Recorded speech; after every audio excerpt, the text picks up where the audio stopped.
God of War has a strong history of being one of the leading exclusives on the PlayStation systems. Its riveting story of Kratos' revenge rips into the hearts of everyone who has seen his fall. To add another installment into the series after the climatic and truly epic finale that was God of War 3 seemed almost unnecessary. Nonetheless, a prequel was made to shed better light on the situation that Kratos started in. Sadly, that light was the equivalent of a cheap gas station flashlight being used in the fat folds of a hippo's neck. You're going to be able to see what's going on in there, but you're not really shocked at what you find. The story takes place in one time frame. Or was it another?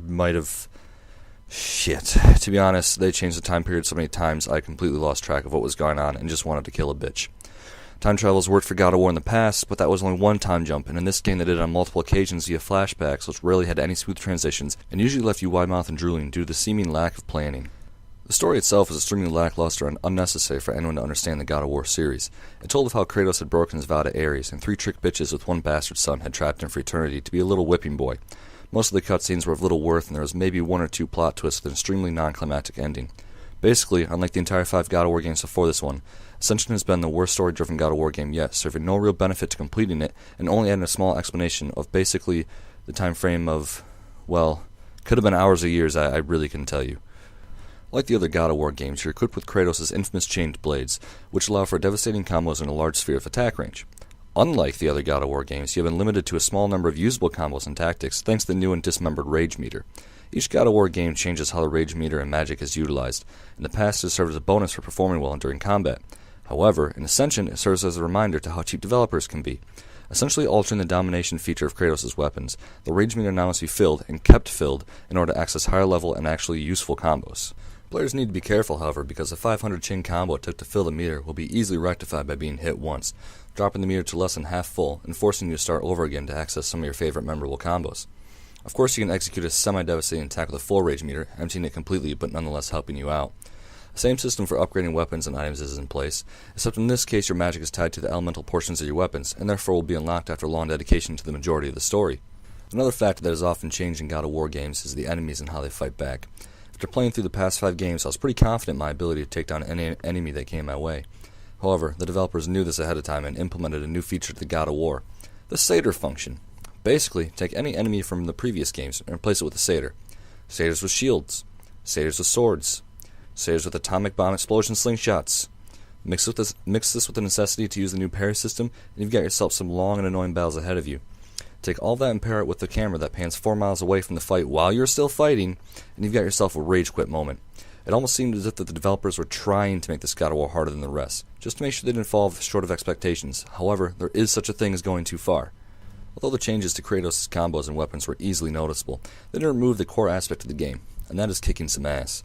Kratos still gets those glorious brutal kills accompanied by fun and exciting quick-time events. One of the cooler things I've seen in an action game is the interactive brutal kills where Kratos would actually enter what is essentially a mini-game with an enemy and slaughter it mercilessly if done correctly. The bosses in God of War Ascension are all entertaining and thought-provoking, making sure to stick to the true God of War fashion, and the puzzles even made a nice comeback in this prequel, something I drastically missed from God of War 3. Throughout the entire story, I couldn't get over the feeling that I was meant to fail. Maybe that's the theme of the game, seeing as it is Kratos' lowest moment, and it might as well be ours as well. Nonetheless, the game evenly spaced out decent boss fights and rewarding puzzles to keep you just on the edge of walking away, only to bring you right back. God of War has excelled in the graphics department in the past titles, especially shining with God of War 3, and God of War Ascension is no exception. The surroundings are lush and vibrant, the small details on Kratos when the game zooms in are great, when the camera pans out you're reminded just how beautiful the environment can look when going on a rampage. Just remember to keep mashing the square button, otherwise you're going to die in that fight even if you are admiring the sunrise. There isn't a huge step from God of War 3 to God of War Ascension, but there really doesn't need to be. You won't get distracted from plants seeming out of place or enemies not looking as good as Kratos. You may get distracted from noticing the pores on a Cyclops' face as he cut his chest open, but that necessarily isn't a bad thing. Listening to the menu music in any God of War game is the equivalent of standing atop a mountain while riding a flaming metal stallion with 3 gorgeous women on your lap and the sunset reflecting pictures of tigers and bears in the clouds.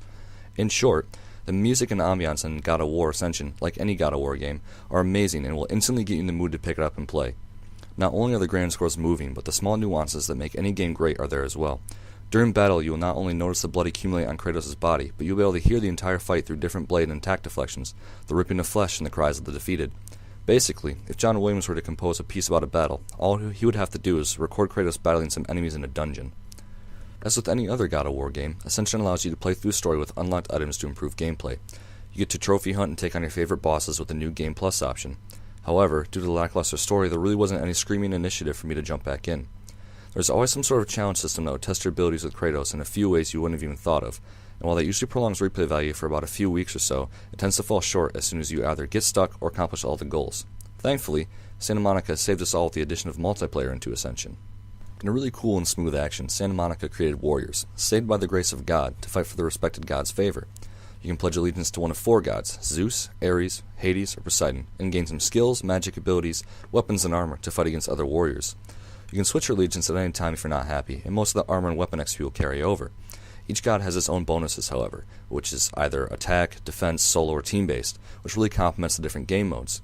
You can choose a team capture and hold mode with a strong influence of team deathmatch, a free-for-all mode with or without objectives based on the size of the lobby, and of course the capture and flag mode. Alongside of these game modes are also the 1 and 2 player cooperative sessions, which are very different from past games as there are 5 waves in a race against the clock. You will unlock various equipment by completing certain tasks, from easy to extremely difficult, and as you level your character up to 30 you will unlock god-specific equipment and abilities.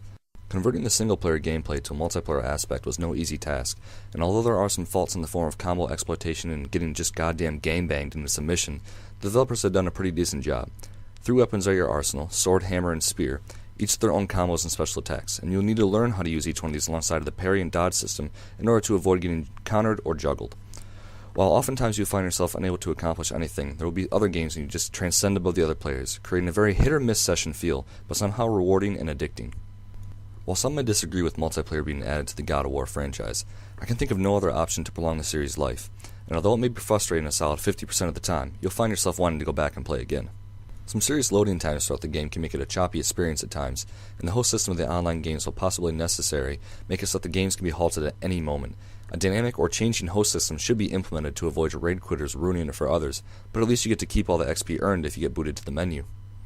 All in all, God of War Ascension is an unnecessary addition to the God of War series. However, with the addition of multiplayer, you could be playing the game for a while. The story won't impress you and doesn't change any of your views of Kratos or his situation, and if you played God of War 1 at all, it could just be avoided. But if you do decide to tackle the Inception-like storyline, you'll be impressed with how great the game looks and sounds, albeit in between the frustrating challenges of the new system and camera angles. If you're a huge fan of the God of War series, you should grab it, or if you're just in need of a refreshing new take on multiplayer, you shouldn't be disappointed. Due to its forced nature, yet well-made and oddly addictive multiplayer, I give God of War Ascension a 7.8 out of 10.